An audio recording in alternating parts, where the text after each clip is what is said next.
நரியும் மரத்துண்டும். ஒரு அடர்ந்த காட்டில் நரி ஒன்று வசிச்சுட்டு வந்துச்சு.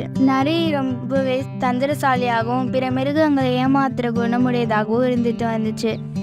எப்போதும் நரி பிற மிருகங்கள் சேமிச்சு வச்சிருக்க உணவுகளை திருடி சாப்பிட்டுக்கிட்டே இருக்கும். அது ஒரு வெப்பமான காலம்.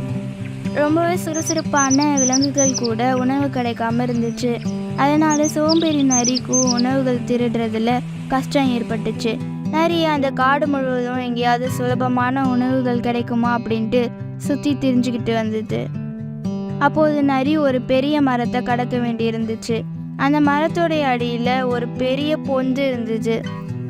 நரி சுற்றிலும் முகர்ந்து பார்க்கும்போது அந்த மர பொந்தில் உணவு இருக்கிற வாசம் தெரிஞ்சிச்சு.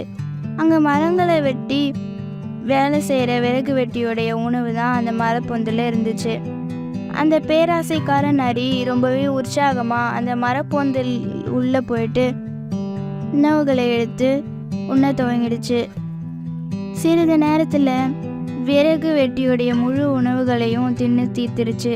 அதோடைய வயிறு முழுவதுமாக நிரம்பிடுச்சு. எல்லா உணவுகளையும் உண்றதுனால நரிக்கு தண்ணீர் தாகம் எடுக்க ஆரம்பிச்சிருச்சு. அதனால தண்ணீர் குடிக்க வேண்டிய நரி அந்த மரப்பொந்திலிருந்து வெளியே வர நினச்சிது. வெளியே வரவும் முயற்சி செஞ்சுது. ஆனால் அந்த பரிதாபமான நிலையில் நரி ஆச்சரியப்படும்படி என்ன நடந்துச்சுன்னா, அதனால் பொந்தை விட்டு வெளியவே வர முடியலை.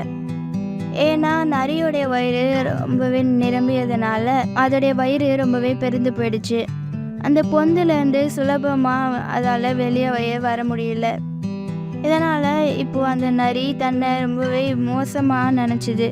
மேலும் அந்த பொந்தில் இருக்க உணவை எதுக்கு திருடி இருக்கணும் அப்படின்ட்டு நினச்சிது. அதே நேரத்தில் மரங்களை வெட்ட போன மரவெட்டிகளும் அவங்களுடைய உணவுகளை உண்றதுக்காக திரும்ப வந்தாங்க. உணவுகளை எடுக்க பொந்துக்கு அருகில் போன உடனே நரி ஒன்று அந்த மரப்பொந்தில் சிக்கிக்கிட்டு இருக்கிறது பார்த்தாங்க. அது வெளியே வர முடியாமல் தவிக்கிறதையும் அவங்க பார்த்தாங்க. அது உணவுகளை சாப்பிட்ருக்கோம் அப்படின்ட்டு தெரிஞ்ச அவங்க அங்கே இருக்கிற வலுவான குச்சிகளை எடுத்து அந்த நரியை நல்லா அடிக்க ஆரம்பிச்சாங்க. வலி பொறுக்க முடியாமல் எப்படியோ நரி கஷ்டப்பட்டு பொந்தில் இருந்து தப்பிச்சு காட்டுக்குள்ளே ஓடிடுச்சு. அதோடைய தவறையும் அது உணர்ந்து வளர்ந்துச்சு. இதோடைய பொருள் என்னன்னா, எந்த ஒரு செயலையும் நாம் செய்யும் முன் யோசிக்க வேண்டும்.